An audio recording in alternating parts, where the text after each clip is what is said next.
All right. So, Hey. hey, y'all.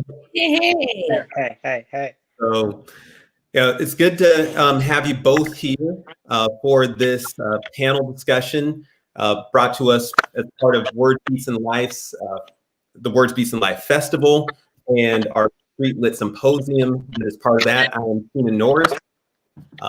I am an assistant professor of American Literature and Creative Writing at San Jose State University, and it's my pleasure today to bring you guys the this panel discussion, Streetcast in the 12s.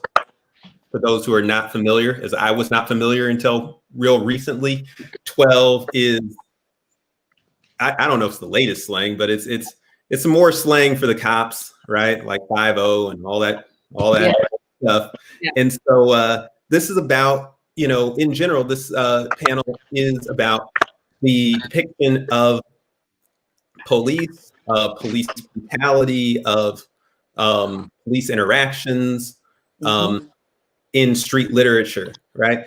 But of course, this is also a forum for the panelists to speak, more broadly as well about both the literature and about, the politics around policing that have roiled this country and in a national discussion for the last several months and for the last however many years as well. So let me introduce our panelists. We actually have three panelists, two of whom are currently with us, and we hope that the third will come in as well. So I'm just going to introduce all three, and then I'm going to ask that each of our panelists provide some opening remarks. Okay. So first we have Dr. Cherie Ann Turpin. Dr. Cherie Ann Turpin is a professor in the English program at the University of DC, of the District of Columbia, UDC. Her publications include the book, How Three Black Women Writers Combine Spiritual and Sensual Love, published in 2010, as well as articles in various journals and anthologies. She's writing two books, Afrofuturism and African Spiritual Traditions, as well as Digital Humanities and Diversity. Thank you for being here, Cherie Ann. Dr. Jacinta Saffold is an assistant professor of English at the University of New Orleans. She received her PhD from the W.B. Du Bois Department of Afro-American Studies at the University of Massachusetts Amherst with certificates in African Diaspora Studies and Women, Gender, and Sexuality Studies. Dr. Saffold's research interests coalesce around 20th and 21st century African-American literature, hip-hop studies, and the digital humanities.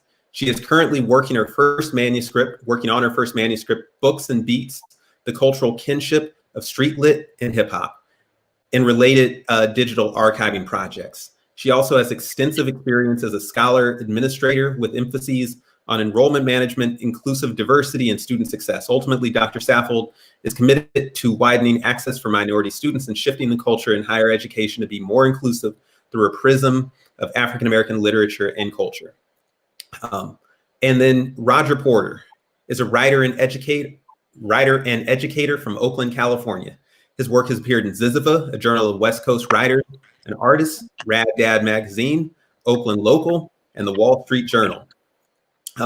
He has a BA in English from UC Berkeley and an MFA in fiction from Mills College. He describes himself as, quote, an average everyday man from East Oakland who writes about average everyday hood life, quote unquote. Roger Porter blogs at rogerporterofficial.com. And Roger, you're also the author of The Souls of Hood Folk, which is not in that bio, but it's one of my favorite book titles of all time. So, yeah, so thank you for being here as well. I'm going to start with Cherie Ann. Dr. Turpin, perhaps you could just provide us some opening remarks, just whatever you'd like to say on the topic of our panel. Which is, of course, street lit, police violence, but it's much more than that, because each of those, whether we're talking about police violence or whether we're talking about street lit, urban lit, those all carry their own bits of history, their own baggage of history, right? One of the things that I do find, well, the right word really isn't interesting, but it's astonishing, it's shocking, and it's still disturbing. How we talk about police violence among ourselves, but we don't really get into talking about some of the gender aspects of it. And when we say gender, we're not just talking about women, we are also talking about men. We are also talking about boys and girls. We are talking about a lot of the perceptions, first of all, of Black women and girls not being girls, not being women, not being female, not being human. But we see this also with young Black men. We see this with older Black men, and we see this with Black boys. First of all, not recognizing that there is a difference between a boy and a man, and how the police treat our children, particularly our young boys, but also ways in which Black men and Black boys are often pressured into this hardness. That was what my essay focused on, with Kenji Jasper's Dark and Seeking Salamanca. And one of the things that I've always liked about Mr. Jasper's work is his insistence that, yes, as Black men, and as we grow up, or as boys grow up to be men, as they grow up to be men, a lot of the unspoken rules. And that includes, how do you deal with police officers who constantly murder us, who dehumanize us? We got a piece of it with Breonna Taylor, Sandra Bland. We see it with some people in the Me Too movement, but more often than not say her name. And so these are all related. And so as we're reading through, as we're looking through the works, sometimes we see it, sometimes we don't. I made the choice of writing an essay that would see it and see the emotional aspects of it, because I do think that it is important that as we talk about living in a world that is very hostile to us, along with police officers, what does that do to us emotionally, mentally, spiritually? So that's what I want to start off with. Thank you, Dr. Turpin, for those opening comments. I also want to, at this point, come to Roger Porter. Brother Roger. Yes, sir. Yes, sir. Yes, sir. Yeah.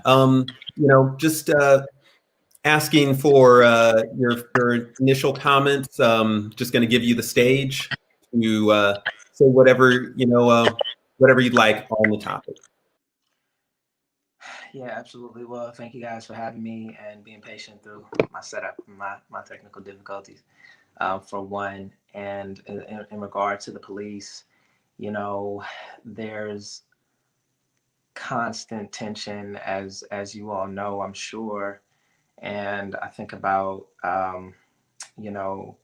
my experience coming up as an adolescent in Oakland, California, in at that time a predominantly African-American city. And I think about the transition from how we looked at the police and how the police looked at us, and how that shifted as myself and my friends got to be teenagers. And I think about, like, when we were children, it was cool, right? Like, some of us wanted to be police officers, and we would like wave to them. And we had Dare. I don't know if you guys remember Dare, but I still have my Dare shirt. But in the 6th grade, a police officer would come to our schools and schools around the city, and I believe around the country. And one of the objectives one was to keep kids off drugs, and the other was to give young students, young Black children, a positive experience with police officers. And so, unbeknownst to us, that would, for a lot of us, that would be the last positive experience that we had with police officers. And as we began to mature, get 13, 14 years old, I just remember the the animosity with which the police looked at us, like we naturally grew into monsters, and all of a sudden we were threatening. Everything that we did was threatening. I can think of a lot of experiences driving around Oakland and just talking to my friends and the police, jumping out. And what's the problem? It's just like everything that you do is a problem. And so a lot of things that I've written about is, well, how do you deal with that when you are just your existence in and of itself is threatening? Last thing I'll say, I know this is just opening comments, but you know, a disproportionate amount of police officers are not from Oakland, I believe. Well, this was several years ago, but a study was published and it said that less than 10% of the officers in my city actually live in the city. And I'm sure a very small, very small amount of them are actually from Oakland. And so you have people that come from like surrounding areas, which are white and have never really had a lot of experiences with the African-American community. And all of a sudden they're given a badge and a gun and asked to police us when they don't understand the dynamics of our communities and they don't see the humanity in us. So that leads to a whole host of problems. I'm sure we'll get into it as this discussion goes on, but thank you guys so much for having me, and I'll stop right there. All right, thank you, Roger, and thank you to both of our panelists for those, you know, those enlightening opening remarks. I'm going to come back to Dr. Turpin with a first question, you know, as a follow-up to your opening remarks.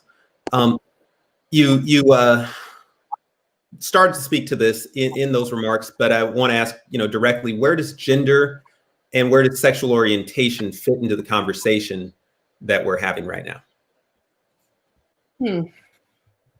I think that right now, with the Breonna Taylor case, especially, it's coming up close and personal. But this is not, it didn't just sort of happen this year. Looking back and taking a look at at some of the research, some of the documentation, the statistics, Black women, Black girls are much less likely to report sexual assault or rape, especially when it comes to police officers. Black women and Black girls are much more likely to be sexually assaulted and raped by police officers. The question that I have, of course, is what about Black men? But of course, we know that within the prison system, Black men and Black boys are sexually assaulted and raped. And unfortunately, we still have not gotten into a space yet where we understand that that is still all part of rape culture. That is still all part of policing culture. It's actually one of the reasons why I actually am one of those people who I'm not in favor of police being on every single street corner, because for Black girls and women, the question is this particular police officer there to provide a safe space, or is this particular person or persons much more likely to see me as a target? And Black women and Black girls, historically speaking, have been targeted by authority figures. We saw it in the slave industry. We see it in the so-called legal justice system. And so I'm going to start off with that first and foremost, because 2017, a collective of Black women scholars did the research. Now, we also know that in a lot of the large cities, such as Detroit and some of the other places around the country, rape kits are not being processed. So that basically means that if you are a Black woman, if you're a woman of color, if you're a poor woman, there's a very good chance that your case or cases are not going to be dealt with. The system is not going to protect you. And that's really what it comes down to. And when it comes to Black boys and Black men, I have students, male and female students, and otherwise identified students who are saying this. But I also want to say that if you happen to be gay, lesbian, transgender or bisexual, and I identify as bisexual, you don't look at the police as protective forces. You see somebody with a gun, with a badge, and you're not sure whether this person is here to help or whether this person is here to harass.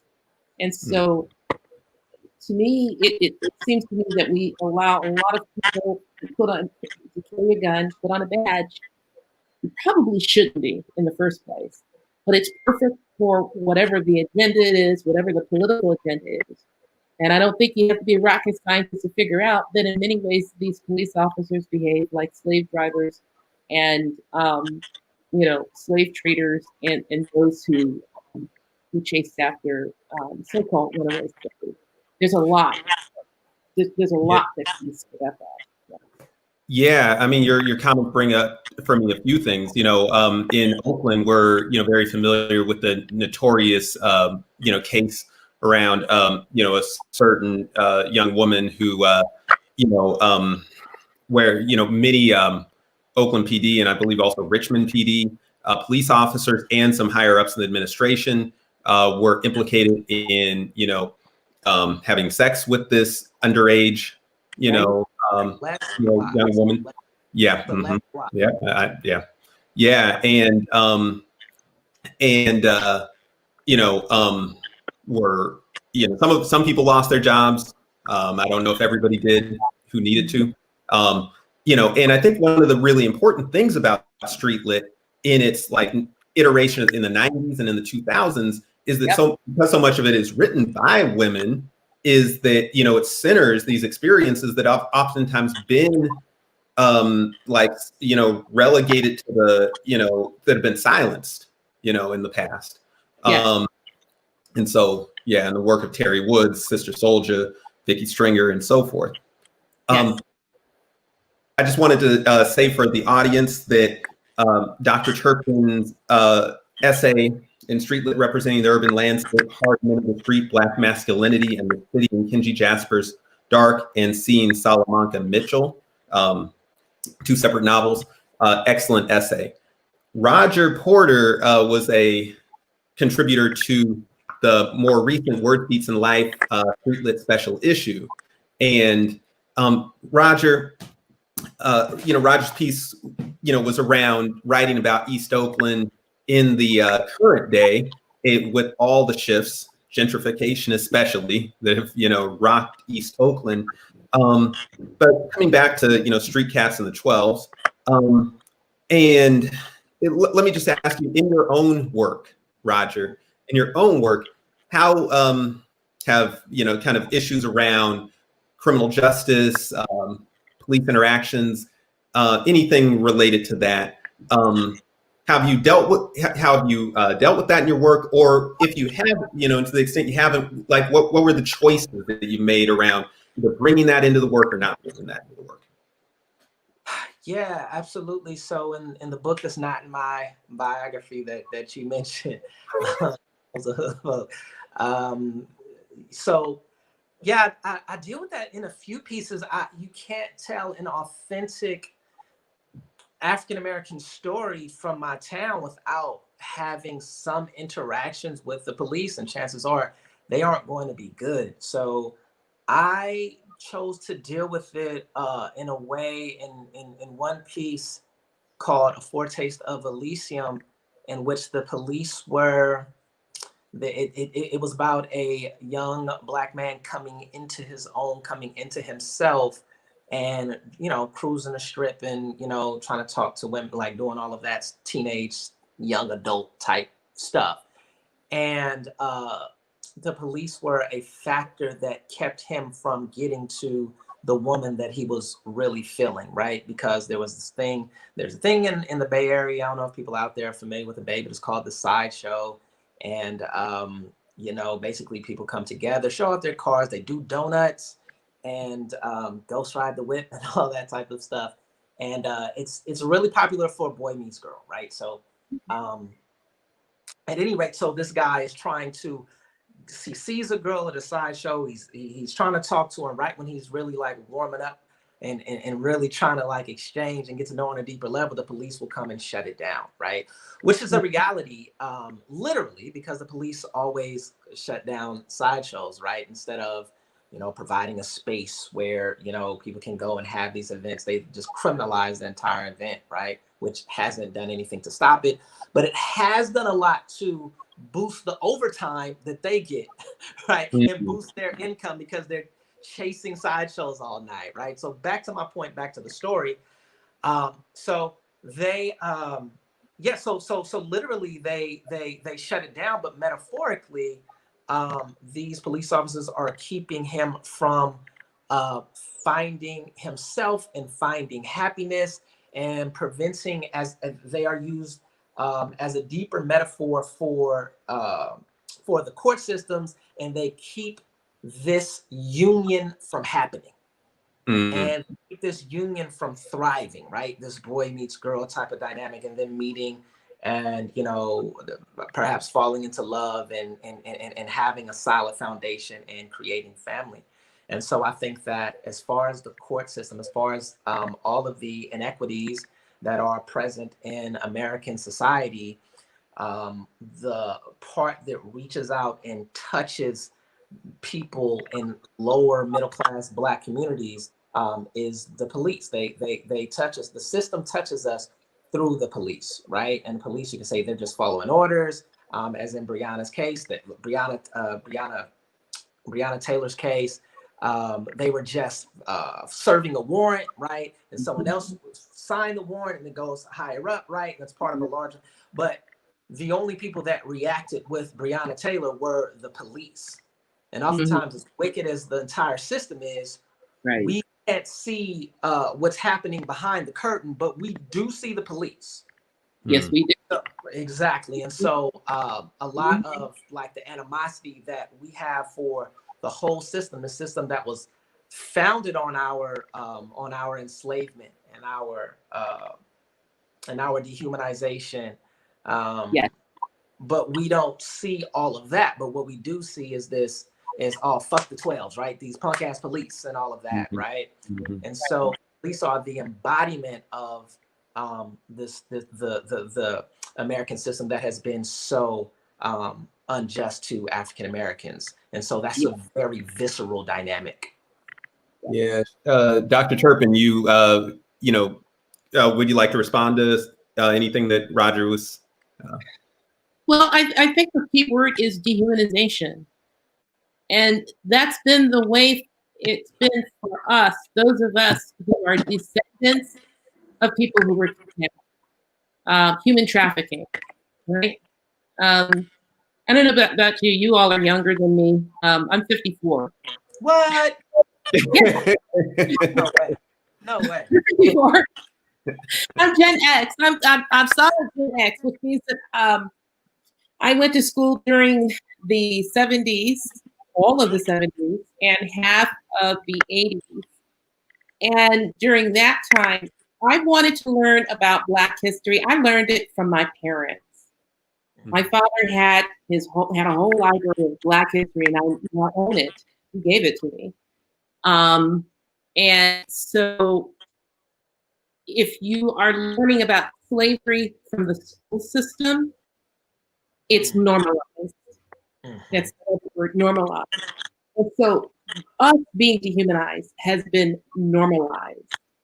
And we do it to ourselves. We do it to ourselves in the schoolyard. We do it to ourselves at these HBCU college campuses. Glad as it's kept. We do it to each other on the job. And that's because we look to white supremacy, proximity to whiteness, as the model of behavior. And that's why you have Black people becoming police officers and doctors and nurses and other quote unquote figures of authority who have the same mentality towards people who look like us, especially the darker we are, the worse it gets, right? And so, and you know, not to say that light-skinned Black people don't get it. My father grew up in the hood, and my father has some fun eyes and that light skin, and he still gets treated like a nigger. So let's get it. Let's not get it twisted. The reality of it, though, is that we are routinely dehumanized. And anytime somebody says Black Lives Matter, then that means that you're bringing attention to your humanity, and that bothers people.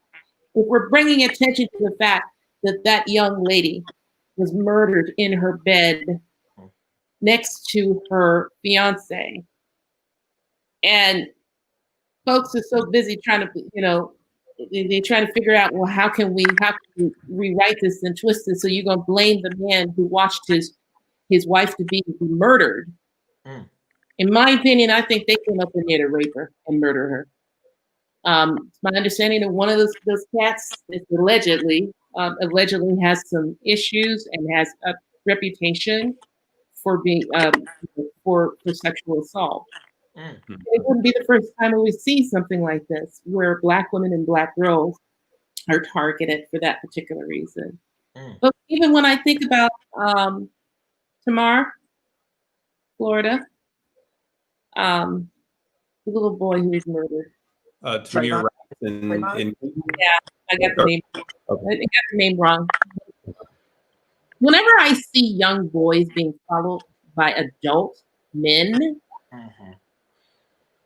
the thing that comes to my mind is you're a predator. Now, if we see a little white boy being followed by a grown ass white man, uniform or not, or any other man of color, we looking at that person and we wondering, are you a predator? Are you a child molester? The first thing that came to my mind when I'm hearing about a young boy being followed home by a grown man is that there is something predatory, improper. When I think about that little boy in Cleveland, Ohio, where I'm from, by the way, that little boy being shot, being murdered for carrying a toy gun, right? Grown men, you see a little boy. If your first reaction is to reach for a gun, you're a predator as far as I'm concerned. And so the thing about it is that we have this nasty habit, when I say we as a society have this nasty habit of not recognizing and not calling out predators and predatory behavior. To dehumanize an entire group of people is predatory behavior. Locking up children and selling them to sex traffickers like our president, who will no longer be president, hopefully. To me, that is the reflection of somebody who's a predator. What does it take? What does it take? This guy, he hangs out with yet another predator. And so I feel as though these are conversations that have yet to be had when it comes to these figures of authority, whether we're talking about police, whether we're talking about schools and schooling, whether we are talking about other figures of authority that we think are going to look after us. We pay them tax money, and what do? They prey on us and our children. That's my thought.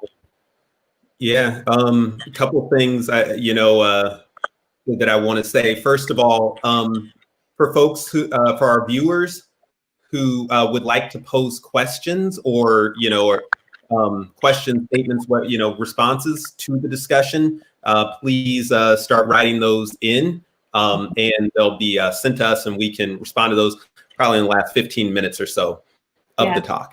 Okay. So that's the first thing. Just start, if you're listening to this and you're starting to have reactions, as I would hope you are, you can write those in. Secondly, to your point that you just made, Dr. Turpin, Cherie Ann. Cherie Ann. All right. Cherie Ann, cool too. All right. So, it's the kind of so I'm teaching a street lit class right now, on street literature, and so we are in the thick of reading these works that are a lot of which have to do with, or 2 or 3 of which have to do with sex trafficking and so forth, and I know currently I've known people who work in heat that is human exploitation and trafficking in the in that area of criminal justice, And, they're very clear that, there are many pimps who are predators, right? And one of the state, is in no way disputing that. Many pimps who are predators, but, it's a basic rule of economics that supply rises to meet demand, and the demand is at the core of the problem, and there is no, real, the vast majority of the demand, are middle-aged and older white men, and anybody who works in, in that branch of law enforcement will tell you that. Well, look at what happened in Minneapolis. Look at what happened in Minneapolis. You all recall that there was a man who was literally eating people. He was preying on. Are you talking about Jeffrey Dahmer? Jeffrey Dahmer, but remember, the cops returned one of his victims to him. Right. Now, what has recently come out is that apparently the Minneapolis police, or some aspect of it, were involved in human trafficking. And so, to me, I'm sorry. Oh yeah, and that's like the context of Dahmer's whole story is almost all of his victims were young black boys, and the other who wasn't, I believe the one who was returned to him was he was Southeast Asian, right? The others were all black, right? So, right. That was Milwaukee, for what it's worth. But okay. Yeah, Roger, did you want to say anything? Did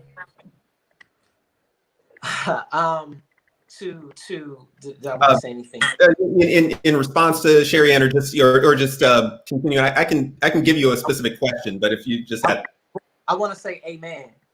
I want to say amen. If you want to give me specific questions, no. I mean, absolutely. I agree with everything that has been stated, and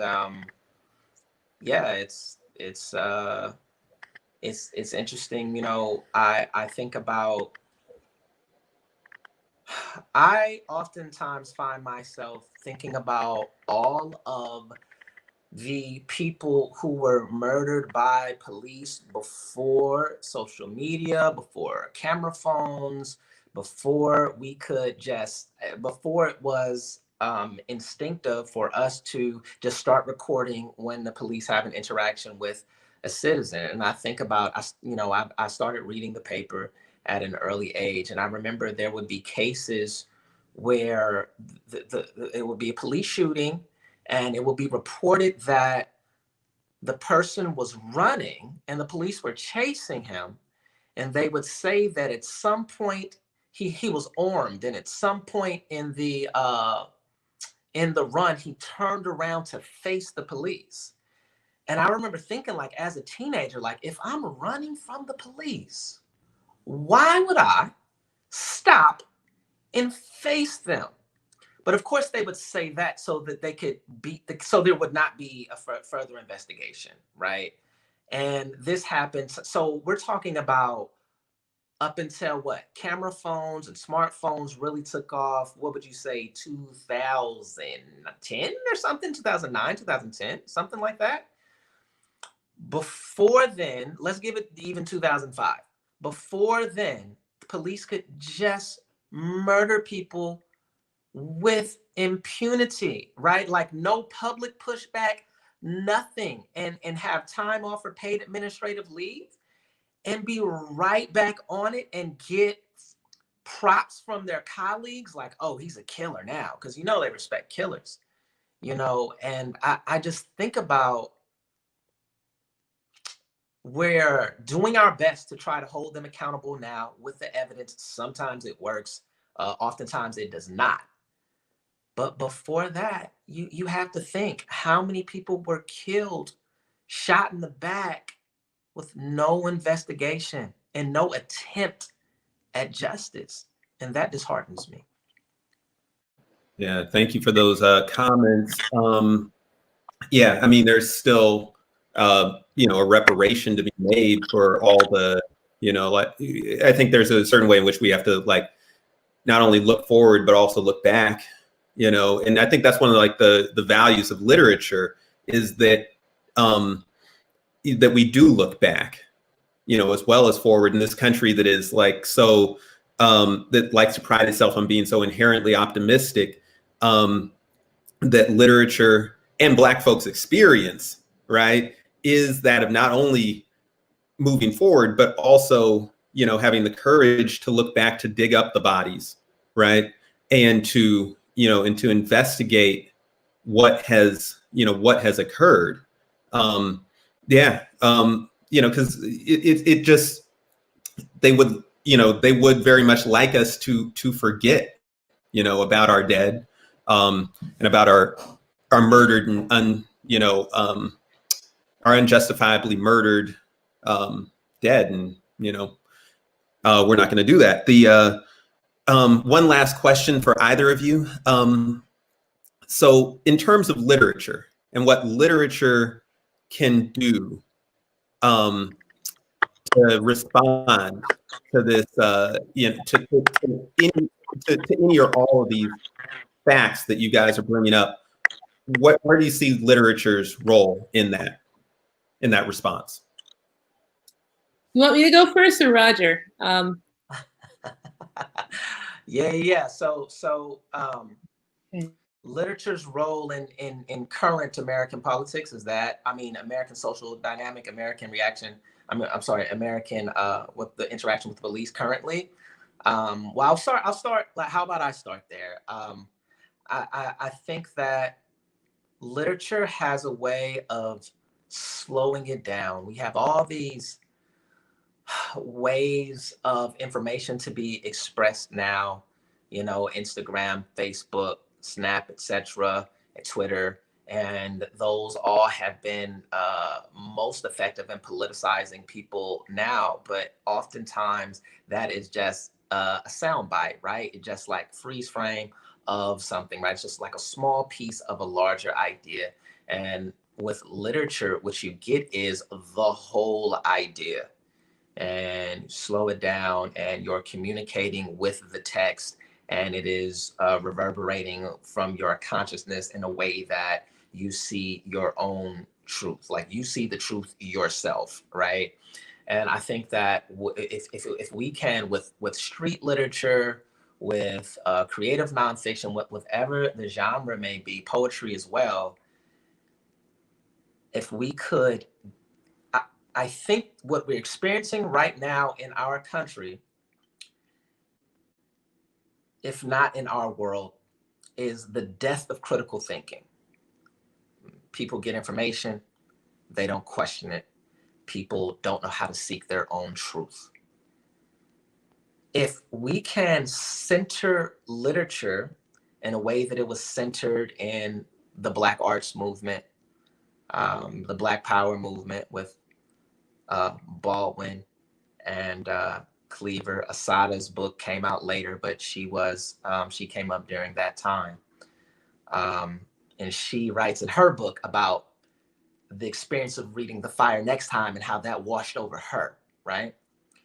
I think that if we could center literature, particularly for our young people right now, then I think that what we'll get is a more three-dimensional feeling of the movement, and people will question everything, even things that they are supposed to be supporting, but they will question it.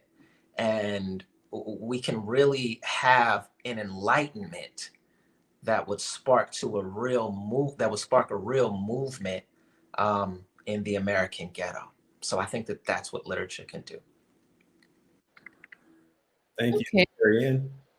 All right. So, of course, when you started talking about this, you know, I sort of Googled real quick because I wanted to make sure I got the title right. Playing in the Dark, Whiteness and the Literary Imagination by Toni Morrison.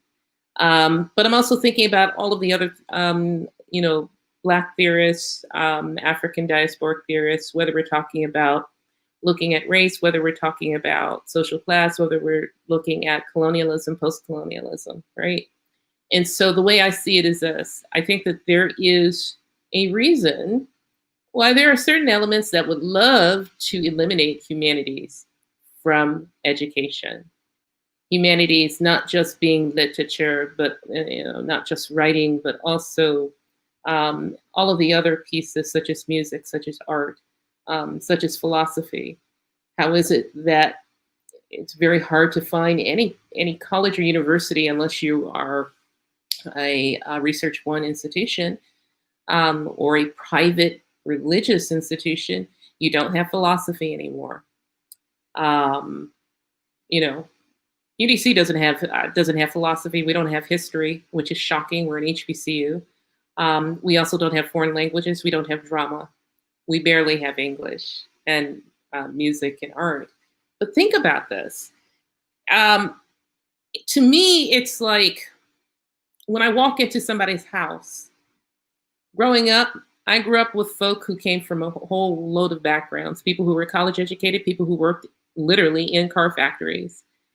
My father, mechanic, but my father is the one who taught me Black history, because my father was, and at 80 years old still is, an avid reader, someone who pays attention. That starts early. If we're not doing it for our young folk, when they become parents, they're not going to do it for their kids, right? And so it really does start in the home. I hate to say it. I know that sounds old-fashioned, but it really does start in the home. Reading, thinking, encouraging writing for pleasure. My father couldn't even finish college because they were so racist, they kicked him out. But my father wrote his own autobiography as therapy. So if we are about that business of, getting our people active, getting them vocal, getting them out there. Yes, read the Toni Morrisons and the Alice Walkers and the James Baldwins, of course. Read the street lit. But we also need to be writing our own. Whether it be street lit, whether it be bougie Black lit, or whatever it is, wherever your position happens to be. And so we all have to participate, which is why I write poetry, why I'm working on my own works right now. But we have to encourage the people we teach. We're all teachers, and we should be doing this. We should be encouraging our students to do more than just the assignment, so to speak, to read more than just what is assigned. Whatever it is that we're doing in the classroom, if we're about that activism, teaching them activism, those spaces that are supposed to be quote unquote traditional lit, that's where we start inserting stuff that comes from our own community, readings from our own community, and encouraging our students to write more and bring it into the community. It should not just be at a college or university, because those have their own hoops, their own economic issues, their own race issues. We really do need to be out in the community. And that's why I like this street cat. And, I like what, this particular, the word beats. I love this. I didn't even know that this existed. And so now I'm hooked, and I'm like, I need to find out how to get people connected. In other words, I think it really does come to us as collectives. My mother said something. My mother's a minister. My mother is saying that church will no longer be what it was. Where you got a few people making a lot of money off of poor people. That people are going back to having church in the home. So why can't we do that in terms of writing and in terms of reading and in terms of encouraging critical thinking and writing and getting people to think beyond the surface, which is exactly why when Ice Cube did what he did, when 50 Cent did what he did, I blinked my eyes and kept moving, because I've listened to everything. And when I was much younger, I was a fan like everybody else. And now I'm looking at it and I'm like, okay, so now you want to be the figures of authority because you're not going to make money if you have to pay taxes. See, if we're not teaching folk to look beyond the surface, if we only look, oh, here's a superstar, and people are apt to just kind of do that. We have to get people to dig beneath the surface, look at the connotative, look at the history. I don't know. Does that help? It certainly does. It certainly does. And thank you for all these comments, all this perspective. I wanted to just say a brief word before we go to any questions that may have arisen in our audience. Before we go there, want to ask or make a comment about, some things that Cherie Ann said, that, when it comes to this literature and into street lit, that is a descriptor, and like anything else, it's a loose descriptor of a lot of things that could, take in a very small branch of literature, or it could incorporate not just Iceberg Slim, but, Malcolm X's autobiography. It could incorporate Richard Wright's Native Son. It could incorporate, a lot of different works of literature. And I think in many ways, one of the things that really attracted me to street lit was that it was part of this larger chain of African-American autobiography that reached back, to the slave narratives and so forth. And it was very much, if you read Malik Wade, who, is brother from San Francisco, his book Pressure. If you read, Sister Souljah's, her mini novels, or like her trilogy, her Midnight trilogy, her book about Portia, Winter's little sister, and of course The Coldest Winter Ever, right? You get these, they're not Sister Souljah's stories, but they're told in the voices of these characters, and they're their autobiographies essentially. And so, whatever you want to call it, right? Whether you want to call it street lit, or whether you just want to call it, Black literature, you just want to call it literature, right? I think it is really important that people tell their stories. Let me see if there are any questions at this point that we've received. All right, so one question: so much of street lit and hip hop defines masculinity through a confrontation with the police or the law. What is the responsibility of street lit and hip hop in this particular moment of police brutality? That goes to either you, Cherie Ann, or to Roger. You're gonna have to unmute yourself though to answer. Let me start off by saying this. I don't know if the question disappeared, but so the responsibility, what is the responsibility of street lit and hip hop? It's a very interesting way of putting that. Through a confrontation with the police or the law. Is that true though? That's an assumption. That's an assumption about street lit, and that's an assumption about hip hop that I'm not willing to assume. I don't think that there's an assumption. I don't think that there's an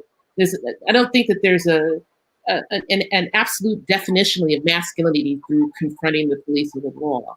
It seems to imply that that Black men and Black boys are perhaps the confronters or perhaps the guilty parties, whereas more often than not, it's the police who are confronting Black men, whether or not you are part of the street or whether you're part of hip hop or not. You can be dressed in a suit.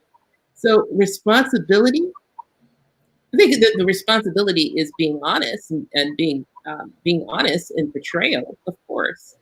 But the wording of this would suggest, and maybe I'm wrong about this, that there's this idea or notion that if there's police brutality, that somehow it was brought on or encouraged by those who are being brutalized. So let's just say this. If we're talking about street lit, if we're talking about hip hop music, hip hop culture, how to defend yourself, knowing your rights. Oh, absolutely. Definitely. Knowing your rights, knowing how to get legal help if need be, knowing the difference between someone who says that they are figures of authority and who actually are. I don't know. I guess, if we're talking about this idea or notion that if you are dealing with police confronting you, or police being violent, or police deciding that they're going to throw you to the ground or throw you up against the wall, do you have to do anything on your part for that to happen? We've seen plenty of cases in which men, women, children, teenage girls. There was a teenage girl who was at a pool who was thrown on the ground by a police officer who weighed twice as her, and she was in a bathing suit. And as far as I'm concerned, that question should be directed towards cops. How do you not be an asshole when it comes to dealing with our children? How do you not appear to be a sexual predator weighing twice as much as a teenage girl? That's my answer. Roger. Yeah, for sure. You know, what is the role? What is the responsibility of street lit and hip hop? Well, you know, I have a story in which that rings true, that I wrote, and I think even like from a personal standpoint, I was, you know, I had negative traumatic experiences with police. And I think that when that happens to you as a Black adolescent or a Black young man, it's like you enter a club, right? And it is a very sick and unfortunate rites of passage, because you will be demonized for the rest of your life by law enforcement, and you will look at them with hostility as well. So when I think about what is the role of street lit and hip hop, I want the writer and the rapper to look at these situations like, how do you heal from that?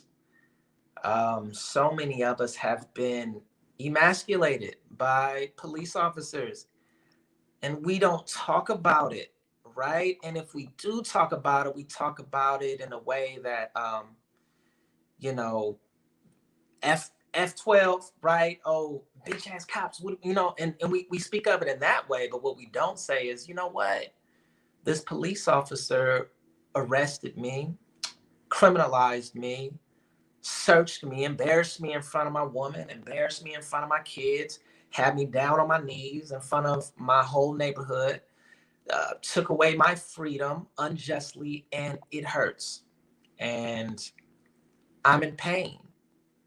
And I want us to have fellowship around that. So I think that's the responsibility for, we've had these experiences with police. How do we heal? Yeah, thank you. That's very powerful.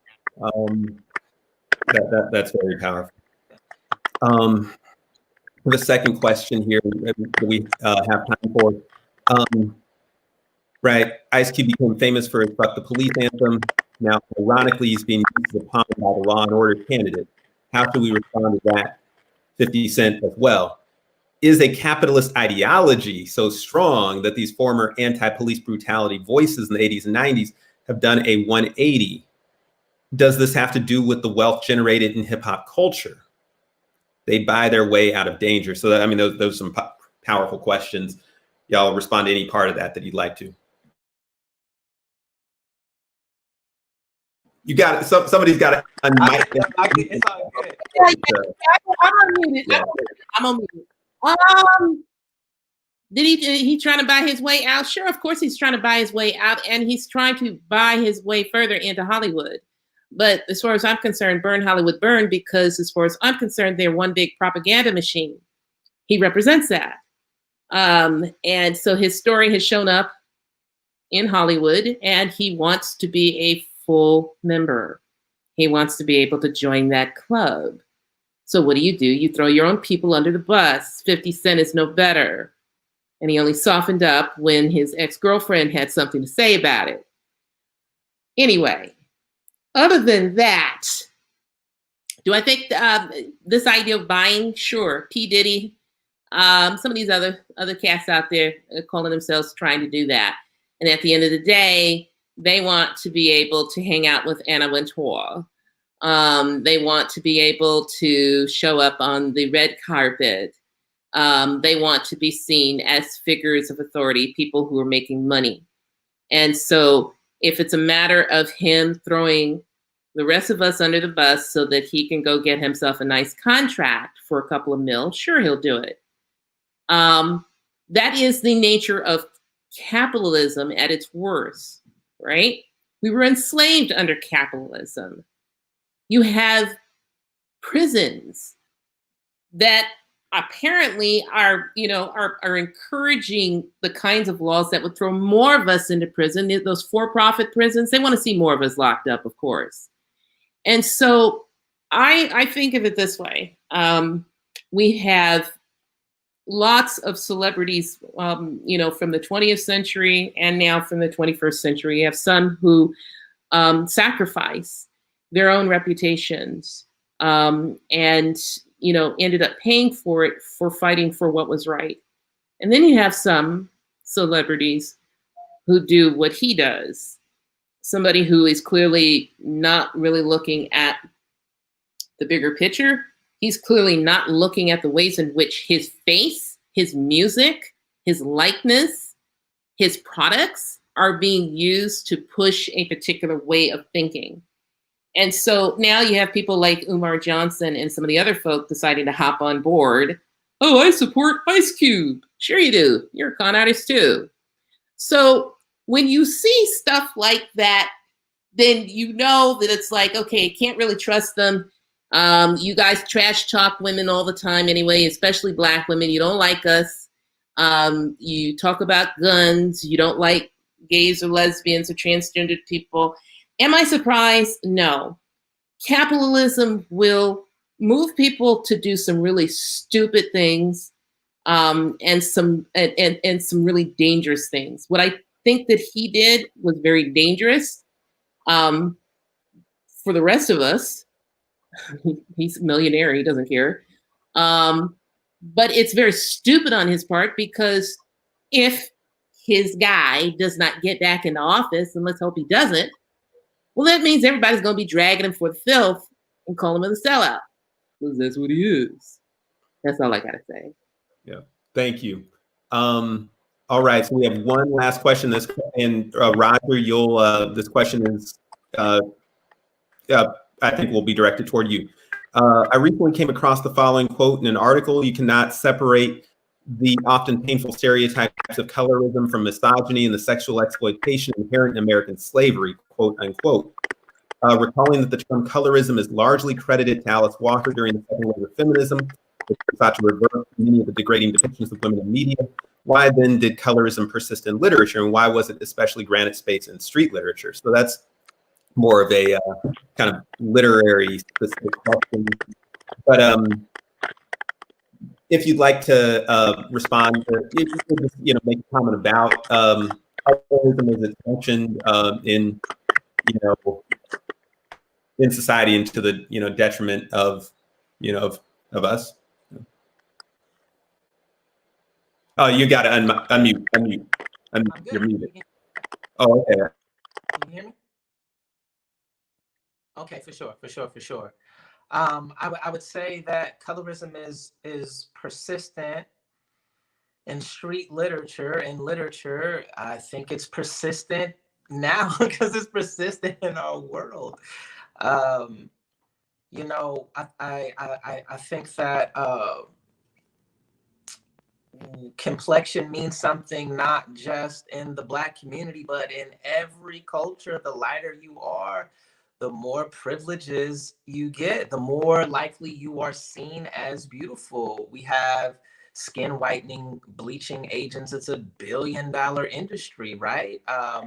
In Latinx culture, the darker people who resemble Indians or Native Americans, they are looked down upon by the fair-skinned people. And in Indian culture, it's prevalent. Filipino culture, and our culture is no exception to that. And I think that when you look at street literature is for the hood, and I think that the way that people will view a fair-skinned woman walking through any hood anywhere in America versus the way that they would look at a darker complexioned woman walking through that same neighborhood is different, and I think the beautiful thing about street literature is it's straight up, we're not trying to be politicians and not trying to be politically correct. The hood is not a politically correct place. The hood is the opposite of politically correct. Like, that's just what it is. And so if you're writing stories from that place, then you're going to call it how you see it. I mean, colorism is real. One final example, it's even real in terms of how we educate our children and who's more likely to get into honors classes, who's likely to get into the GATE program. Michael Eric Dyson, who is a renowned scholar, hip hop scholar as he calls himself. No shade to Michael Eric Dyson, but he's a very prominent voice in academia, and he's a fair-skinned guy, and he's got honorary degrees, and he's written several books. He's got a brother. I don't know if he's got a brother who is dark-skinned, and his brother is serving life in prison. Right, his brother got caught up in the system, and he talks. I'm only making this analogy because he's made this analogy, and he said the one difference that how they were treated in education was that his brother is dark and he's light, and he got special privileges from teachers and from the institution due just to that difference. Same household, probably same. They're both probably very intelligent, but they were treated differently. And so colorism is a real thing. So that's what I would say to that. Thank you. Everywhere there's column, I mean, that is the case. I do need to wrap here because we are over our time. I want to thank Dr. Cherie Ann Turpin and Roger Porter, author of The Souls of Hood Folk. I want to thank Words, Beats, and Life, the global journal of hip hop culture. Everyone, have a good evening. Peace.